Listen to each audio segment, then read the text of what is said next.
Perkenalkan, nama saya Gabriel Nababan. Saya akan menjelaskan tentang konsolidasi tanah. Pertama, kita membahas tentang pengertian konsolidasi tanah. Konsolidasi adalah proses berkurangnya volume atau berkurangnya rongga pori dari tanah, jenuh, berpermeabilitas rendah akibat ada pembebanan dari atas, di mana prosesnya dipengaruhi oleh kecepatan terperasnya air pori keluar dari rongga tanah. Konsolidasi tanah adalah kebijakan pertanahan yang bertujuan untuk menata kembali penguasaan dan pemanfaatan tanah untuk kepentingan pembangunan. Tujuannya ada beberapa tujuan, yaitu 1. Meningkatkan efisiensi dan produktivitas pemanfaatan tanah. 2. Mewujudkan tatanan penguasaan dan penggunaan tanah yang tertib. 3. Menyediakan tanah untuk pembangunan sarana dan prasarana fasilitas umum. Adapun prinsipnya yaitu sebagai berikut: membangun tanpa mengusur, kegiatan pembangunan dari rakyat, oleh rakyat, dan untuk rakyat, dilaksanakan berdasarkan kesepakatan bermusyawarah, penyediaan tanah melalui sumbangan tanah untuk pembangunan tanah, pembangunan dibiayai melalui tanah pengganti biaya pelaksanaan. Adapun beberapa jenisnya: 1. Kompresi awal atau disebut elastis. 2. Konsolidasi primer, merupakan kompresi tanah akibat dari proses disipasi air porinya. 3. Konsolidasi sekunder, yaitu kompresi setelah disipasi selesai.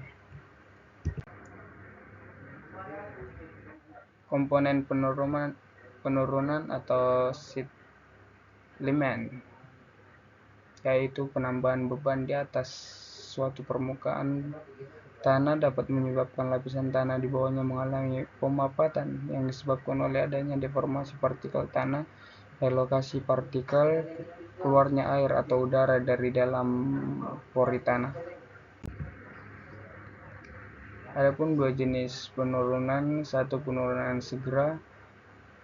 Kalau penurunan segera ini diakibatkan oleh deformasi elastis tanah yang terlalu kering, basah, dan jenuh air tanpa adanya perubahan kadar air tersebut. 2. Penurunan konsolidasi, yaitu hasil dari perubahan volume tanah jenuh air sebagai akibat dari keluarnya air dalam pori-pori tanah.